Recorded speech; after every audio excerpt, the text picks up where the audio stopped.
What's up, people? We talking some boxing. Just finished eating. Um, we're gonna talk a little bit more about Canelo again. Yeah. So I was watching the Boxing Voice. Just signed out a little bit, but a lot of people are saying that Ness is of the opinion that BETERBIEV, he is, not all that people are making him out to be, and he don't got all this power that people are making out to be, and he thinks that Canelo could beat him. Okay. And the other guys, they're saying, man, Canelo ain't going nowhere near BETERBIEV. So there are people saying that. Okay. What I'm going to say is, because they're talking about how BETERBIEV is not the number one uh, right now. He's not the number one light heavyweight in the division. That's the dispute. Ness is saying he's not. And some other people are saying he is. Don't forget to smash the like button, people. I'm listening. Okay. So if BETERBIEV is not the number one light heavyweight in the division, who is? Kovalev? Come on now. If Kovalev faces BETERBIEV, we saw he was doing the body work. What do you think would happen in that fight? And obviously BETERBIEV is strong. He's a strong boxer. Kovalev's not strong. He's a power puncher, but he's not strong. What do you think would happen in that fight? I'm just saying. But let's get back to the point. So people are saying Canelo's afraid of BETERBIEV all of a sudden because of his great performance. It was a great performance. Don't get me wrong. And he's a smart fighter in there and all that. But what I would say is, I think Bob Arum wants a unification with Bivol. He got to go to China, it seems, and face his mandatory or some kind of shit like that. But at the end of the day, he probably face Bivol next year. The thing about it is this. A lot of people are saying that, Canelo would have a hard time with Bivol, or he would have a hard time with BETERBIEV. I think those are good fights at light heavyweight. I don't know if Canelo will take those fights next, but they're good fights. And especially at that higher weight class. But first, we have to see how Canelo performs against Sergey Kovalev, right? So we have to see what happens there before we could say anything about anything else. Don't forget, you guys can chat, comment, go ahead, talk your minds. A lot of you guys are out there. I see you. So I think that my personal opinion is that I think Dmitry Bivol is a very strong guy. Very strong. Do I think Canelo has a good chance to tangle with him? Hell yeah. Of course. But first, let's see how he does against Sergey Kovalev. Depending on how he dispatches of Sergey Kovalev, how he wins that fight, would give me a perfect idea of whether he can handle a Bivol or he can handle Gvordik or a Badu Jack or a Ramirez or a Hart or a BETERBIEV, or a Yard. You got to put Yard up in there now, because these are bigger guys, right? So I think the weakest link in the world champions obviously is Kovalev. We now have 3 belts. Bivol has 1, BETERBIEV has 1, and Kovalev has 1. BETERBIEV is a strong motherfucker. Like I said before, if you go into that ring being intimidated by his strength, not so much his power, his strength, you're going to lose that fight. You're going to lose the fight. And that was Vordik's loss. Jesus Rodriguez says, Canelo doesn't know the word afraid. Most boxers don't know the word afraid. Jamal Charlo right now, he's looking for that smoke. So he's going across, looking at Demetrius Andrade, Canelo. He's trying to get him fights on the zone. I like that. I admire that. Danny Jacobs did the same thing. So I'm looking forward to seeing what will happen there. But excuse me. Jesus Rodriguez says finally. But first, before we get Canelo up into this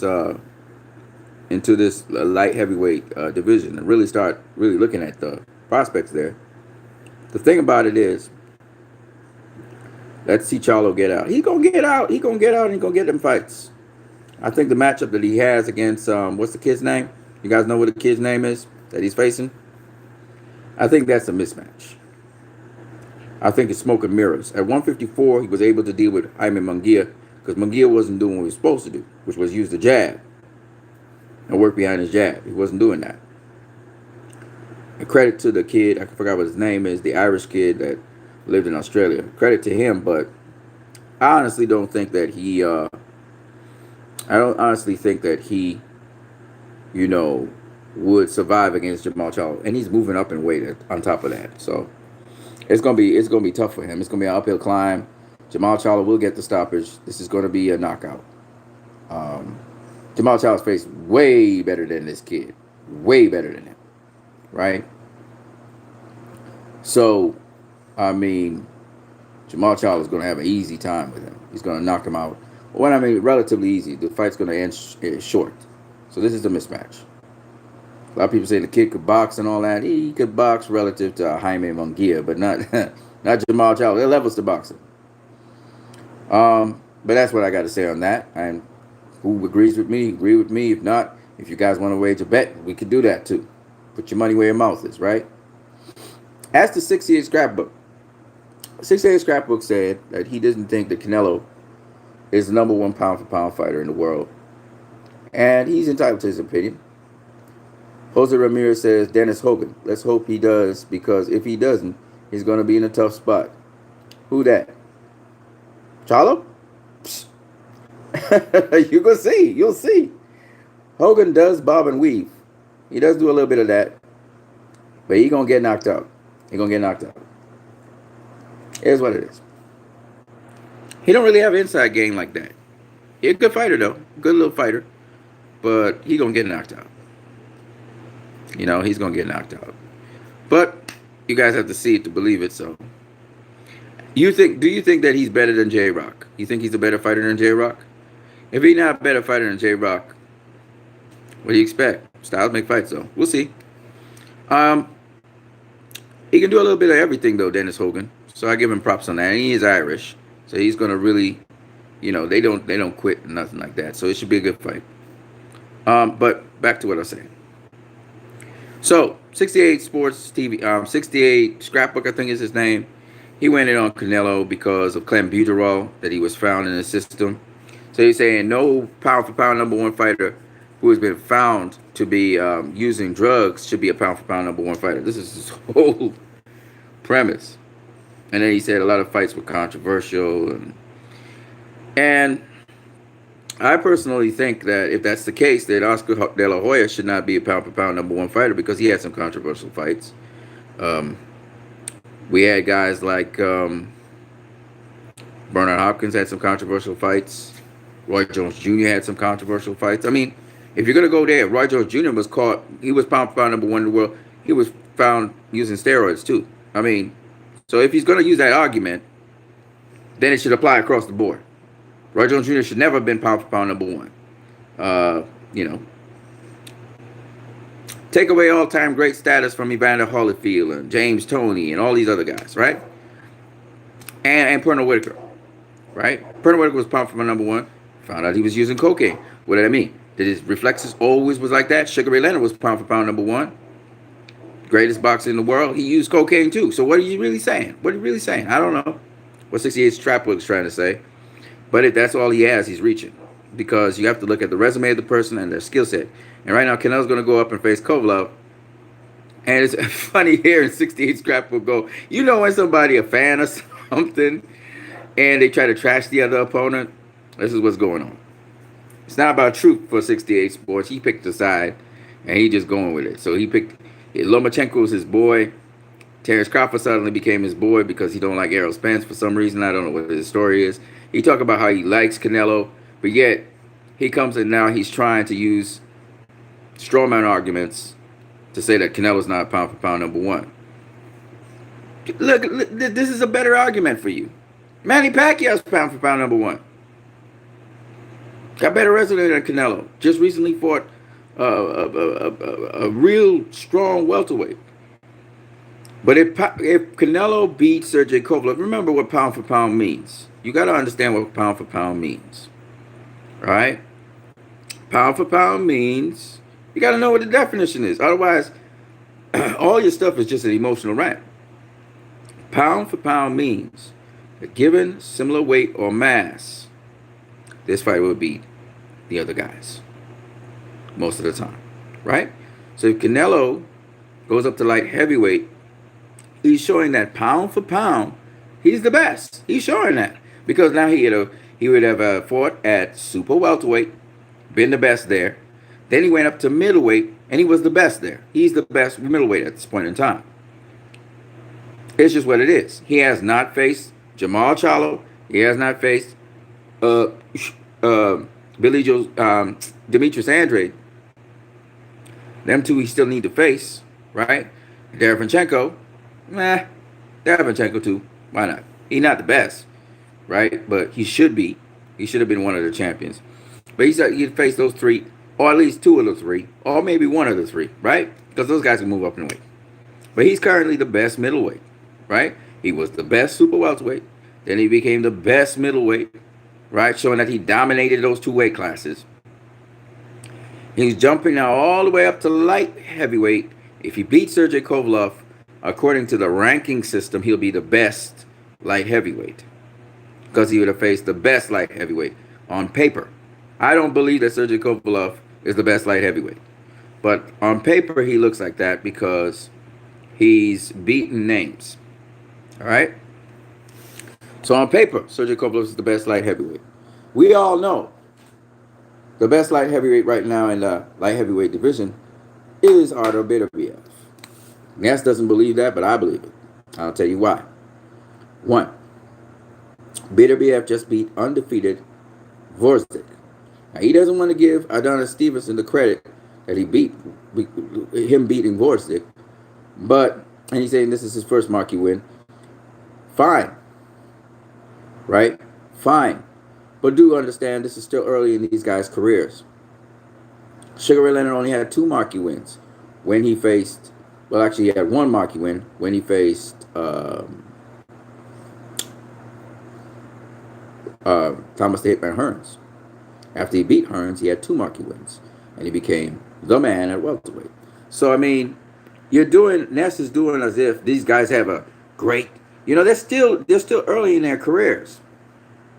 They don't have an archive of stuff. You guys are saying something here. Jose Ramirez says, I do believe Charlo will win. Let's hope he wins in a spectacular way. He will. The kid's custom made for him. Poobie Sistrong says, do you overrate Ward or Mayweather more? Do I overrate? What do you mean? I'm not quite sure. If Ward comes back and faces Canelo, Ward's going to beat Canelo. It's just what it is. Because Ward does everything Canelo does. Ward will need tune-up fights, though. Now, Ward's not out of his prime. He's still good. So, yeah, he'd beat Canelo. Beterbiev he fights, but he's not really an inside fighter. He's a mid-range fighter. Right? Fights on the outside, it gets to the inside. He'll rough you up on the inside, but he's not really an inside fighter. I've noticed that. A lot of these Eastern European fighters are not inside fighters. Canelo is an inside fighter. So if he would have faced Beterbiev, he would have the speed advantage. If he uses pivot work like he normally does, he uses his virtual distance, his illusions that he uses, his head movement and stuff. He could tangle with Beterbiev because he got good defense. Beterbiev depends on his timing, how he's very selective on how he puts together shots. He'll crash you later on if he gets you hurt, but he's very selective in how he puts his shots together. He's a thinking fighter. So, he's more accurate than he is, and he has good defense. He has solid defense, and he's strong. So all of those things work in his favor. Cuts off the ring pretty good too. So a lot of things work in his favor. He was able to chop down Gvozdyk, who was a lot faster than he was. But I think Gvozdyk, he was nervous. going into the fight. You heard Teddy Atlas say, "Man, you need to calm down," and he finally kind of started to settle down against BETERBIEV. He could have won that fight. He could have won that fight, but you know. Do you overrate Ward or Mayweather more? Well, Mayweather beat Canelo. Mayweather beat Canelo. And Ward would beat Canelo. Because, once again, we're talking about all-around game. Ward is a bigger guy than Canelo, one. Not by much, but he's a bigger guy than Canelo.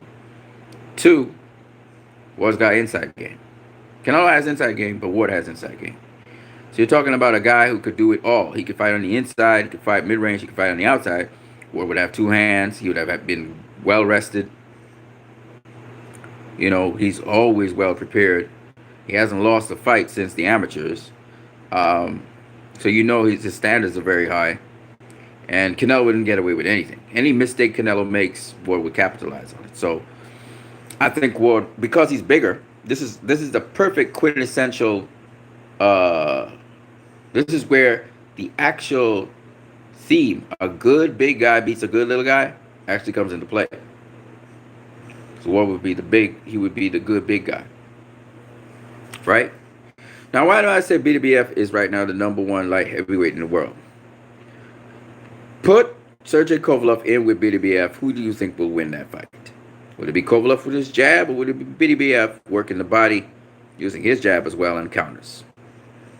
BETERBIEV is stronger than Kovalev, obviously, and he's also stronger than both Canelo and Anthony Yard, who faced Kovalev. So, and he has very solid defense. So that would be a knockout win for him. And mind you, BETERBIEV has 15 knockouts in 15 fights, 100% knockout ratio. Right? So that's what BETERBIEV brings to the table. He's not a one-punch knockout hitter quitter kind of guy. He's not. But he can work you, break you down. He doesn't try to work on his power. He says he tries to work on his boxing more.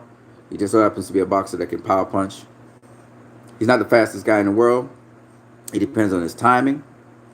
So that's where I see BETERBIEV shining. He finally breaks you down. He tries to get you to move in a certain direction, you know, and then he puts his punches together. That's BETERBIEV. He's got good head movement and stuff like that, but he's slow. So that's what the challenge is with BETERBIEV. Canelo. Will BETERBIEV wear down Canelo as the fight goes along? Would Canelo use all that excessive movement that Dvorak was using and excessive output of jabs and stuff? No. Canelo's not that kind of fighter. So I think that with respect to that, I think it's a good fight for Canelo. It's a good fight for Canelo, and I'm glad people are thinking about it at least. I don't think Canelo would run from BETERBIEV at all, but at the same time, I do believe that that would be a nice, good, a better fight than, say, Kovalev versus Canelo, which I think is a shit fight still, because Kovalev's vulnerable to the body. BETERBIEV is strong. He's strong to the body. He can take shots and shit, and he blocks shots pretty well. So that would be a nice testing fight. Can Canelo still place his shots on the inside?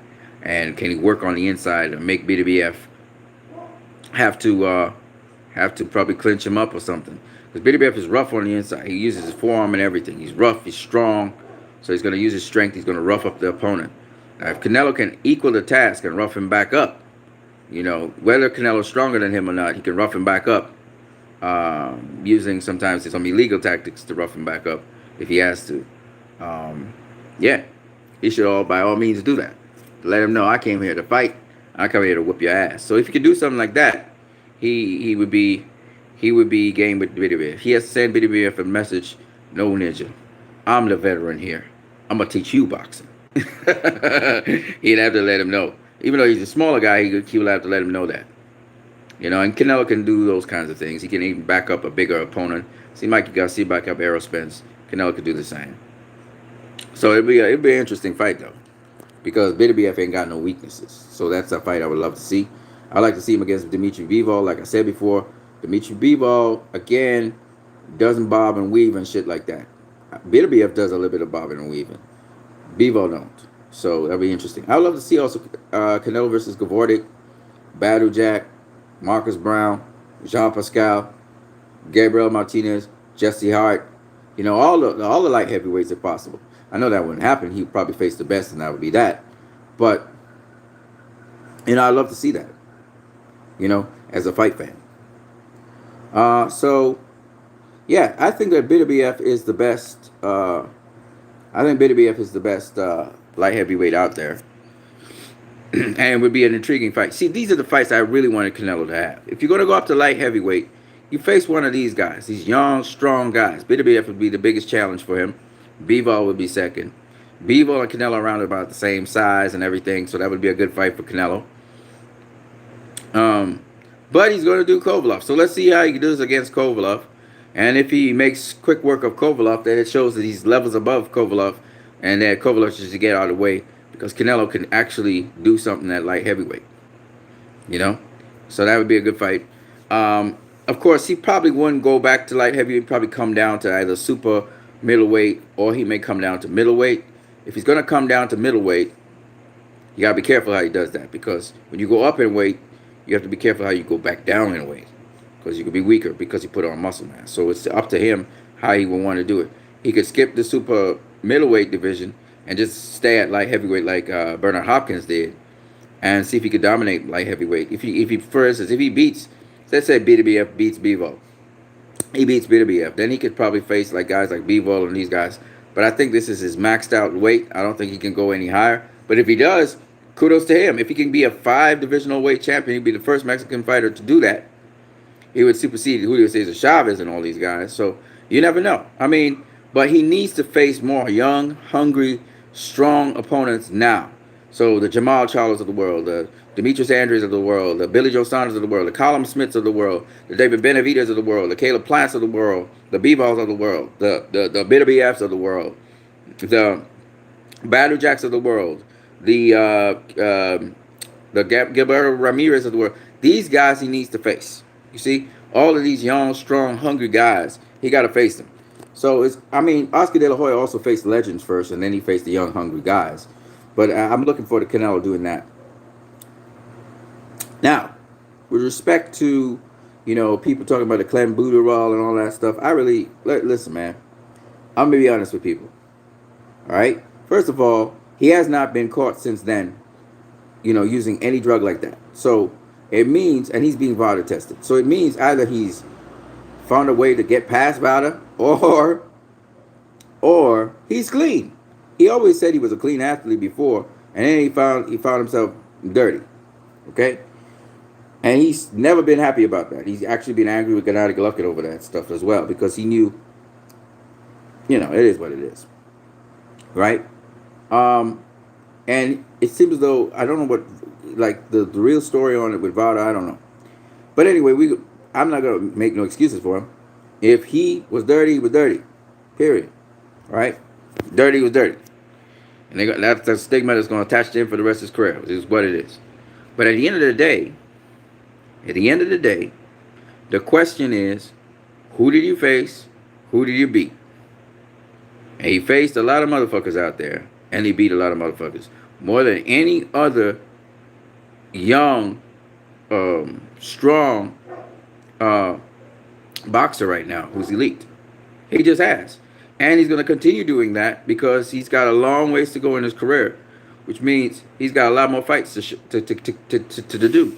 And so if you hate on Canelo, you don't like him and all that shit, and you want to talk smack about him, and you hoping that Kovalev will beat him and all of that, like 68 scrapbook, which is, man, 68, you hoping on a prayer, buddy. If you know anything about boxing, it's a prayer. But hey, you never know. You know, you never know. Kovalev might beat him. You just never know. You know, I mean, if you want to know about somebody who might beat him, Bivol, BETERBIEV, Demetrius Andre, Jamal Charlo, Billy Joe Saunders, Callum Smith. I'm gonna just get because he's young. Callum Smith, you know, David Benavidez. These are the guys that could beat him. You know, because they're young, they're strong. They may not have as much experience as he is, but they have a better chance of beating him than old ass Sergey Kovalev, who, he not old. He gonna be young and everything, but he been found out. He been found out. He vulnerable to the body. You not gonna make it. You're not gonna make it to the final round against Canelo. You're just not gonna make it, Sergey Kovalev. I don't care what Buddy McGirt says. I don't care what none of y'all say. He not making it to the final bell. Your weakness is to the body, and Canelo do body work. Man, he ain't making it. And all the people that hurt him to the body, Andre Ward, come on, man. Andre Ward ain't got. Look at Andre Ward's knockout ratio. Look at his knockout ratio. Come on, man. Y'all not serious, man. Like I said, this is a shit fight. But they call it a legacy fight and all of that, so it is what it is. I'm not watching it. I'm not watching this fight. The Zone can put it on how much they want. I'm not watching that shit. It's not worth my time to watch. I told y'all this. I told you Canelo should be facing Demetrius Andrade, or he should be facing Billy Joe Saunders, or he should be facing Jamal Charlo. Those are the guys he's supposed to be facing. Right? And I will not rescind from that. And I'm a Canelo fan. But it don't mean shit. The Kovalev fight, like I said before, I'm not going to call it a cherry pick because, Kovalev's going to be live. It's not a cherry pick particularly. It's what we call, they call it a good fight for Canelo. That's what they call it. You could call it a premier cherry pick. I can't call it a cherry pick. If I could call it a cherry pick, then you're saying that Kovalev's a cherry. He's not a cherry. And if I could say that, then I could say he's ducking Demetrius Andrade. Or he's ducking Jamal. I can't say that. Right? It's in such a manner I can't say it. My hands are tied on that. Because y'all motherfuckers think Kovalev gonna win. Some of y'all motherfuckers out there actually believe that Sergey Kovalev is gonna beat Canelo Alvarez. What can I do then? Right? He might. Cherry picks can go wrong. We've seen it a number of times. Right? He might. But it's really remote. It's like a puncher's chance he got. And he boxes pretty good, but he not gonna make it to the finish line. I'm sorry. He could drink from today to tomorrow all the steroids in the world. It's not gonna help his muscles in his stomach. It's not gonna help him. They're gonna pull his trunks way up high. It don't matter what they do. And he was even making a joke. I'm gonna pull my trunks way up in the sky. They ain't know what it is. He's like, nobody like getting hit to the body. Man, come on, man, buddy. Come on, Buddy McGirt. Of course, nobody want to get hit to the body. That's not the point. It's how he reacts to that, and what happens to him after he gets hit to the body. He gets stopped, hit to the body. He gets stopped, hit to the body. He gonna be motivated though, and he gonna put on a hell of a fight for as long as it lasts.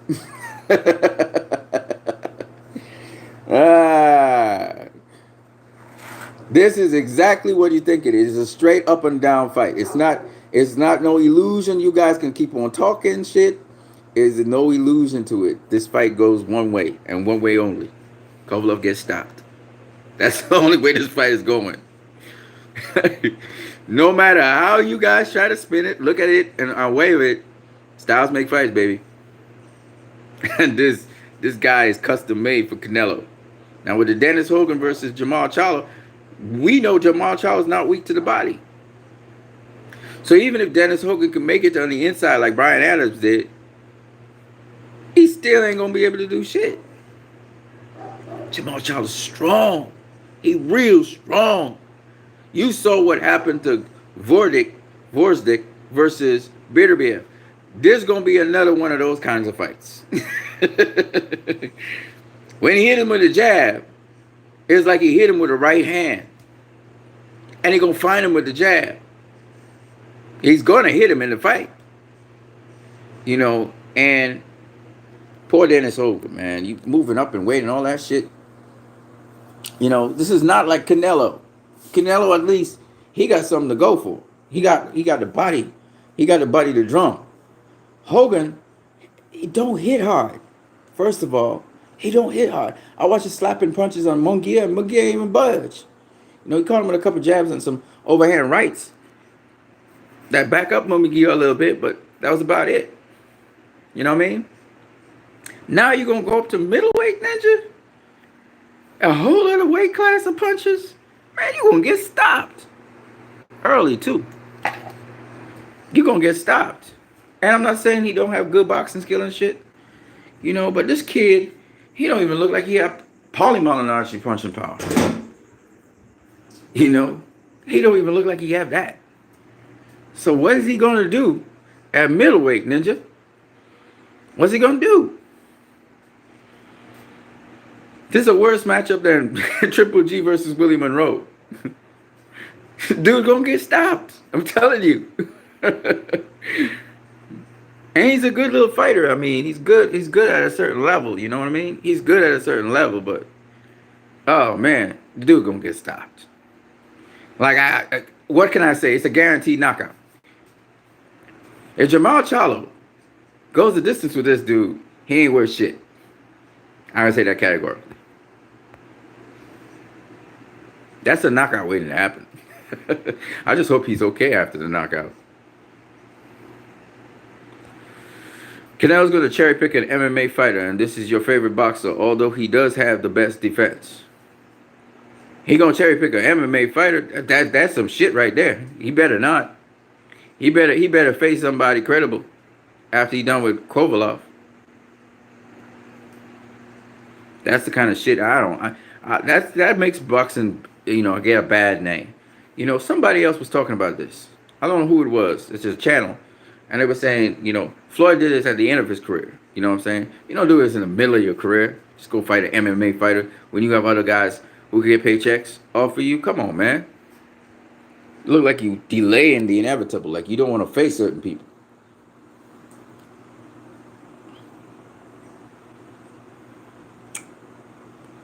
Buddy McGrath knows his boxing. Well, you know, he was the guy that was training Data Chef, right? I'm just saying. You know, he's the guy that called the fight on Mayweather was beating up Arturo Gatti, right? You know, he was in the corner of Jesus Chavez when Floyd was whooping his ass too, right? I'm just saying. He knows boxing for sure, but his man about to get knocked the fuck out. I'm telling you now. I mean, I don't like saying that, but it's just what it is. It's just what it is. It don't matter what they trying to convince you that this is a fight to go see. This is not a fight for me to go see. I don't need to see it. So when you guys come back the next day and say, "Oh man, Kovalev got knocked out," you know, by Canelo, I'll be like, "So, I said that. I didn't have to see it. I knew it was going to happen. Why do I need to watch that? I told you it was a shit fight." But y'all would be like, "Oh yeah, we need to give Canelo credit and stuff." I'm like, whatever you want to do. I don't care. Right? Because y'all think I'm a Canelo fan. I'm here to defend Canelo. Fuck no.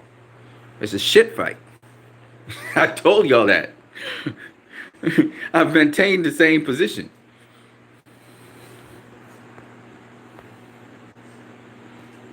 Poopy Sister says, and you don't think Fury's eye wouldn't get busted, right? So what are you going to say when Canelo loses? If he loses, then he ain't worth shit. I would laugh. I said you should have faced Demetrius Andre. And you should have faced Jamal Charlo, but it ain't going to happen. It's not going to happen. You know? But it's like it's very unlikely to happen. Let me put it to you this way. It's very unlikely to happen. There's certain things I'm just confident about. Like there's certain things I'm just 100% confident. When I heard that matchup, I was like, fuck no, not Kovalev. In fact, a lot of you guys, when I initially did the poll asking who Canelo should face, like I had Sergey Kovalev on it, y'all didn't pick Sergey Kovalev, y'all picked Demetrius Andre. The majority of you picked Demetrius Andre. And now y'all talking about the Kovalev fight is a good fight. Get the fuck out of here. Fuck out of here. Not a good fight. Kovalev's not going to change from those two fights we had with Elita Alvarez and he just recently had with Anthony R. He ain't going to change. He's not going to be a different fighter, man. Come on now. Y'all need a different fighter to face Canelo, and that ain't happening. It's gonna be Sergey Kovalev, and they're gonna get stopped. I keep on saying it over and over, and you guys just don't realize this is what's gonna happen. That fight ain't going no fucking distance. Come on, man.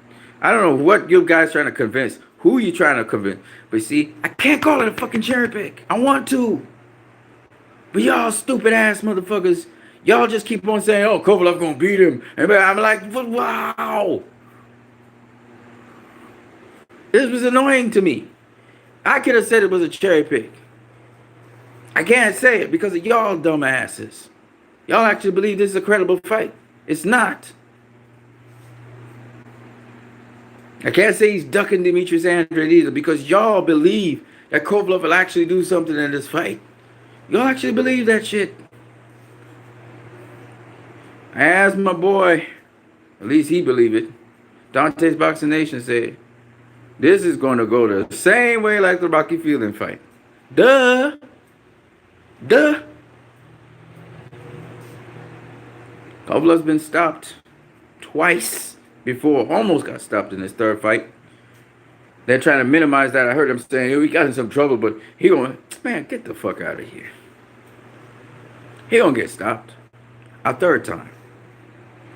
Elita Alvarez ain't a better boxer than Canelo. He stopped Kovalev. Get the fuck out of here. Anthony Joshua ain't a better boxer than Canelo. He almost stopped Kovalev in the eighth.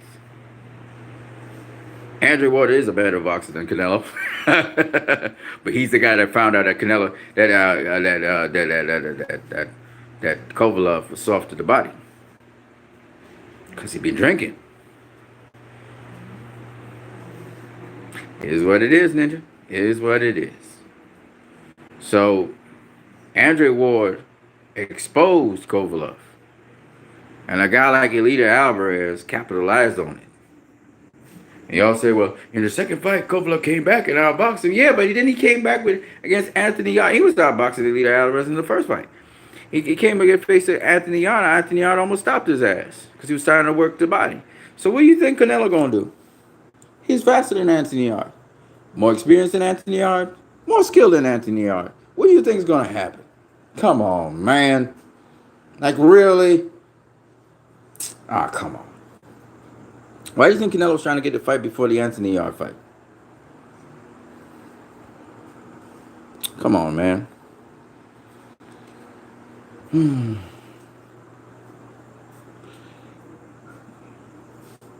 By the way, did you watch Joker yet? Well, first of all, one more thing before I go to the Joker thing. You said I didn't think that Fury's eyes would get busted in that fight. First of all, I didn't watch that fight. The Otto Wilder Tyson Fury fight, I didn't watch it. You know why? Because I knew it was a cherry pick, right? So Otto Wilder busted Tyson Fury's eye. That backfired on him. I was laughing about that because he cherry picked and you still got your ass beat up a little bit. But he still dominated the entire fucking fight, though. Otto Wilder wasn't able to do nothing to the eye after that. Because he's a bum. He's not, I mean, I don't mean to disrespect, but Otto Wilder ain't nowhere on Tyson Fury's level. He's just not.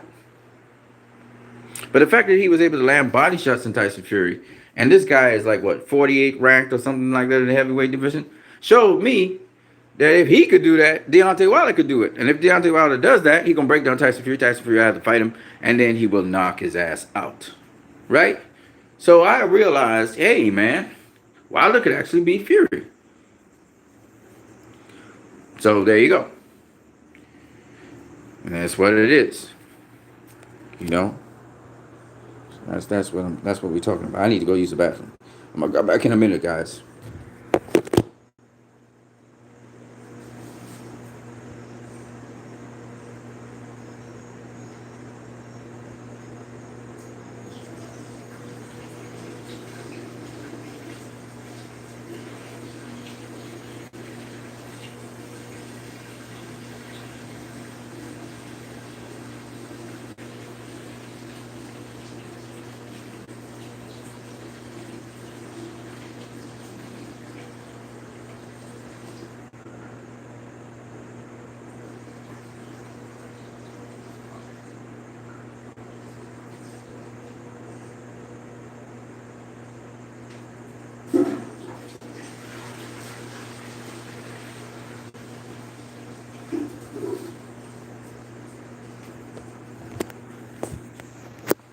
Rotate the device.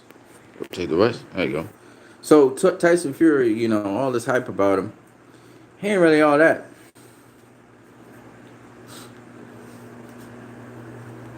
He's tough, don't get me wrong, but he's not all that. So, yeah. The question is Tyson Fury even going to go back into boxing? You know, these boxers be doing some whack ass shit. The fans be wanting to fight, want Wilder to face Tyson Fury next. Instead, we get this fucking Ortiz fight, which we shouldn't even have gotten. And then when Tyson Fury's talking about facing Wilder, what we get now? He got busted eye, now he in WWE. Talking about he ain't want to come back into boxing. Talking all kinds of stupid ass shit. That's annoying, man. You know, the dude, he just be annoying. So, it's like, you don't make no money in the United States. And on top of that, you're fighting bums. And then on top of that now, you talking about you didn't want to come back into boxing? Man, dude, you a clown. You know what I'm saying? He a clown. And that's annoying to me. Wilder saying he don't want to come back and face me. But then Wilder be talking some real dumbass shit too. Which is what kind of gets me I'm not really like hyped about the heavyweight division anymore. You talking about how the referee count the 10 count too slow. And I'm like, motherfucker, referee can count 10 count however long they want to count 10 count. Okay? Stop it. Besides that, it's not a referee counting. It's usually the guy, the counter on the side that keeps track of it till the referee picks up the count. So it's like, man, come on, man. And with respect to, so Tyson Fury just disappointed to me. The division got Andy Ruiz now, a new player. I think Andy Ruiz is going to beat Anthony Joshua. And so we may see Andy Ruiz versus Deontay Wilder for the unification of all the belts. And that's a good fight. That's actually a good matchup. We just want good matchups in boxing. You just want good competitive matchups. And the problem with boxing sometimes is they promise you these good competitive matchups and they don't happen. And as a fan, you be like ticked off. You be like, you know, these fuckers. And then they say some whack ass shit after. They be like, oh, this fight will never happen. Or, you know, some kind of whack ass shit. Like, for instance, everybody want to see Errol Spence versus Terrence Crawford, right? Then they make it sound like that fight is possible. And then they just don't have it. You know, or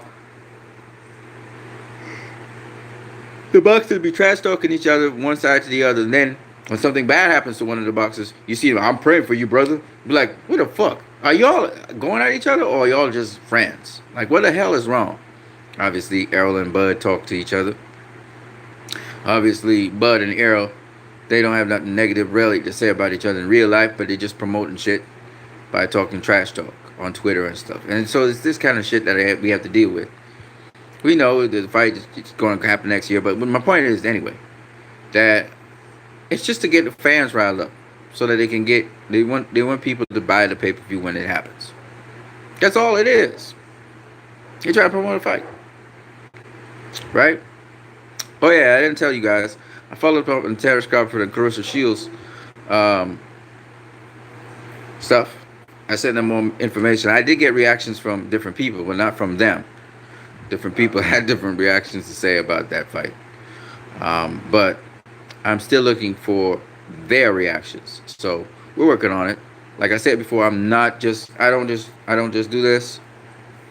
I actually follow up on stuff. And I mean it. And so I've been sending them messages. And I've also been sending them videos. And I will continue to do that. Okay? Because she was very recently was talking about sparring some guys. She sparred and the guy was cheating, you know, by removing padding from his gloves so he could win because she was beating his ass. And so I'm just saying that just to let you guys know that, again, Clarissa Shields is not, that's what she do. She sparred with a lot of guys. She sparred with a lot of guys. And that's just what any amateur would do. And then when you become pro, you still spar with people and stuff like that. So, again, this is a no-brainer for me. Like, her going 3 rounds with Terrence Crawford is not that big a deal.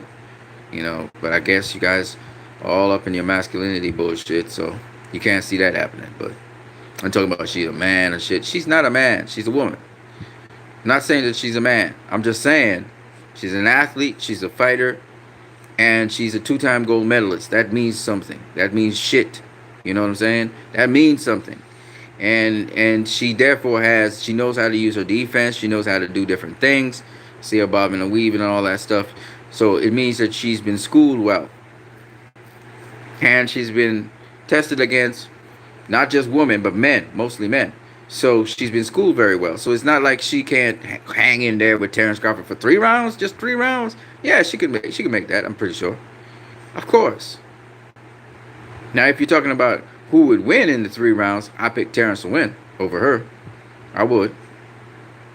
I might be wrong, but that's what I pick. I don't know. It's a 3-rounder, so it's going to be a different speed, a different pace, a different timing, and all of that stuff. If you're talking about a 12-rounder, I pick Terrence to win over her, obviously.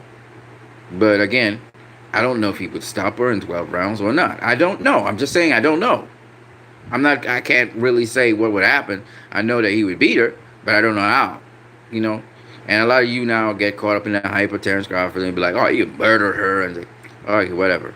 But for the people who actually know boxing or talk boxing, they'll understand what I'm saying. She'd hold her own. Not for 12 rounds. I'm not saying for 12 rounds. I'm saying she would hold her own for 3 rounds. That I'm pretty sure about. I don't know about for 12 rounds, right? I can't really say. In women's boxing, the time's a little bit shorter, so she'd have to be conditioned for that. Also, there are fewer rounds at times. So there's more 10-rounders than 12-rounders. So there's a lot of things you have to factor into consideration when you're talking about women's boxing versus men's boxing. I really honestly think, just like with track and field, I think you just have an even playing field. You could, if men are going for 36 minutes, women could go for 36 minutes. It's the same thing with track and field. Men run on the same track as women run. You don't run on 2 different tracks, do you? Right? So what's the fucking point? You know, why have standardized the fucking boxing so we have standardized rules for it? And we got different rules for men, different rules for women. I'm like, why? Why? Oh, because women inherently they're the weaker sex and blah, blah. Listen, motherfucker, it's boxing. All right, nobody gonna die. All right, unify the shit. In fact, how many women have died in boxing? We mostly seen men getting killed. Right? Not trying to go or anything, but I'm just saying. Right? So, as brutal as women boxing could be, they're not dying. Right? So, there's something to that. Whatever it is. And somebody need to do a study on that shit. So, I saw a woman take some fucking terrible punishment from Clarissa Shields. And that motherfucker kept coming. She was dangling. She was just walking around like Baba Hedor, like, ooh, and she kept coming. Okay? So, I don't know what it is with women's boxing, but it's shit, man, motherfucker. It's crazy. Okay? So, you know, they say women are weaker gender. It's not necessarily so. It depends on what you're talking about. Women got a lot of strengths in a lot of areas. Okay? That men don't have strengths in. Right? So, I'm just saying, you know, you might be surprised at, you know, various things that they bring to the table. But even so, you can't just sweep it general. Oh, woman, blah, blah, blah. No, you got to be specific to a specific situation. Right? And in this case, she's at a higher weight class. Yes, she's fighting mostly women, but she also spars guys bigger than her and same size as her and smaller than her. So she's got that conditioning for a bigger weight class, period. Okay? And then you have Terrence Crawford. He also spars guys bigger than him, smaller than him, and so on. You know, sparring is sparring, right? But he's in a lower weight class than Clarissa Shields is. Yes, there's guys in that lower weight class, but it's a lower weight class nonetheless. Size does count for something, right? Size does count for something, especially if you're resting your weight on another person on the inside and so on. Size does count for something. So that's all I'm saying. You know? But, yeah, I mean, I've been talking this, but so I did my follow up on it, and they will respond to me if I keep on doing this persistently, without trying to irritate them, so that they don't block me or something. But they will respond to me. That's a given, and you will see more interviews. And I'm telling you guys what will happen in the future. More people will interview and talk to them about, they'll bring up certain things, and it'll kind of hint in. I think they'll slowly hint into what you know um, they want to say about it. Definitely, I think Terrence Crawford knows she's a fighter, that Clarissa Shields is a fighter, and that it would be not as easy to get her out of there, especially within 3 rounds, as a lot of people would like to know. She's a two-time Olympian, gold fucking medalist. She's doing what Lomachenko's doing right now. In 9 fucking fights, she's become the undisputed middleweight champion of the world and unified super middleweight champion. And she's going now in her 10th fight to become a super welterweight champion. That has to count for some shit. It has to. Okay? Because she's a 2-time gold medalist, she could just jump into the pros and start going at it. Okay? We were impressed with Gary Reagan now. We were impressed with Lomachenko. Hey, I know the women's divisions have less women, but the point is, in the pros, she's just stepping into it and just doing it. Right? In her second fight, I think she was going for a championship, like Lomachenko. You got it. And she's undefeated, unlike Lomachenko, who he faced Toledo and he lost. So my point is, you got to give credit where credit is due. Right? No matter what people say, you got to give credit where credit is due. Okay? And there's a reason why she's so dominant and so good. What she does. Right? So, if you're talking about a full flight, that's a totally different story. Especially if you're going via the rules of, the 3-minute rounds and,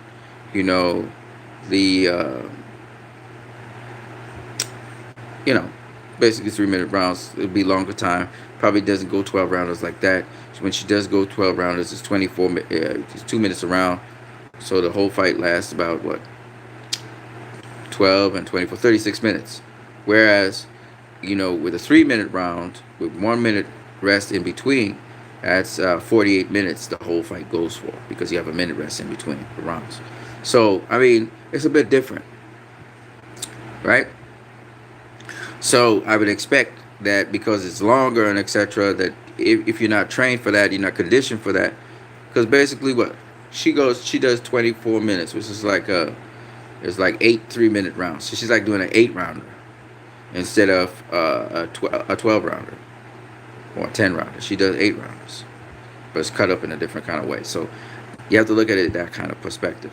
It's faster fights because it's 2-minute rounds, so you have to it's kind of more like the amateur speed and pace. So there's all that stuff you got to think about, consider,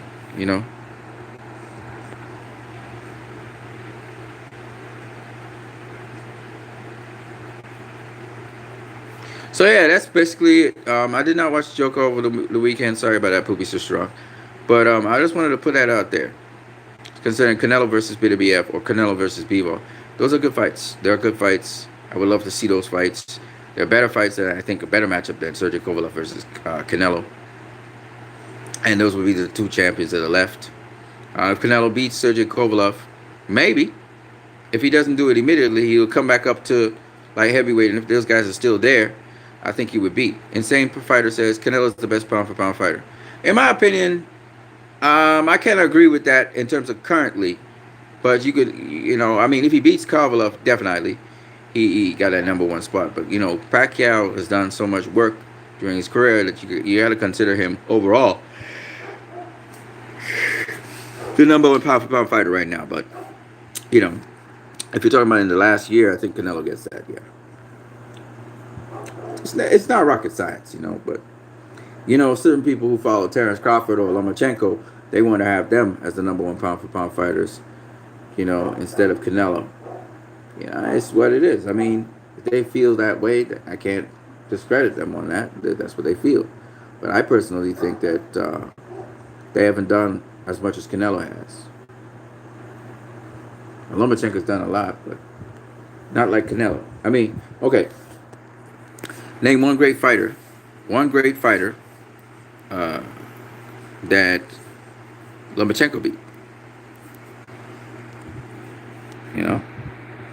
That's how you have to look at it. Who wins? Wilder versus Fury rematch. Wilder. Wilder gonna get Fury out of there. They're gonna knock him out this time. That's my thoughts. If you can go to Fury's body, you can get him out of there. Mix it up, body to head, body to head. He'll get him out of there. But you have to get past his jab, which means you must be able to slip the jab, roll under the jab, get under the jab, and then get to his body. So I don't know if Wilder could do that. But if he could, and he works on that kind of game, he is going to knock out Fury. It's going to stop him. He'll slow him down and then he'll stop him. Well, people, let me get out of here. Like I said before, Canelo has a lot of fights ahead of him that he can have. There's a lot of good fighters out there. A lot of not necessarily great fighters left for him to face. So he's going to have to face the good fighters. And like, you know, somebody, who is it? One of the guys talked about how you can make great fighters. You can make fighters into superstars. Oh, yes, Colt Shelton Harris was the guy. He was saying that, you know, he was saying that Canelo, it's not a good look for him. You know, saying that, you know, he don't want to face Demetrius Andrews. No, it wasn't Colt Shelton Harris. Sorry, my bad. It was Showbiz the Adult. You know, hey man, I need to go check the time, see what time it is. I don't think I'm going anywhere. I think I'm gonna just drink water here. Yeah, you sure? Yeah, I'm good. So, yeah, Showbiz the Adult was talking about, you know, Canelo could make, they could make a superstar out of Demetrius Andrews by facing Canelo, like they're doing with Derevyanchenko, etc. And he's right. You know, how Jamal Charlo is moving. He's hungry. Canelo don't look like he's hungry at all. Like he's moving like he's picking and choosing because he's the king of the mountain or whatever. And I just find that distasteful myself. When he said, especially when he said Demetrius Andrews is boring. I thought that was lame as hell. You know, so I think Canelo needs to face Demetrius Andrews. That's what I think. Going all up to light heavyweight and facing, you know, facing dudes who got body problems. You know, yeah, okay. You pick up your belt, whatever. You say, okay, I'm a 4 divisional world champion. Good for you. I beat it. I faced everybody from 154 to 175. Good for you. But at the end of the day, you know, man. Oof, hurt my jaw. At the end of the day, what are you really saying, man? What are you really saying? You know, I'm just saying. Guys, I am sleepy. So I'm going to go take a rest. I'll try and do Sugar Ray Leonard versus Marvin Hagler round 7. Maybe after this video or maybe not. Maybe you'll see me sometime in the future. It's almost an hour in. I've talked enough. You guys have a good one. I'll try and pick up the Joker movie in time. Insane Fighter. Publicis Strong. Jose Ramirez. And Jesus Rodriguez. Peace to you guys. It was nice seeing you guys and everything. Talking boxing with you guys. But this ninja need to go and take a rest right now. So deuces. I'm out. Peace.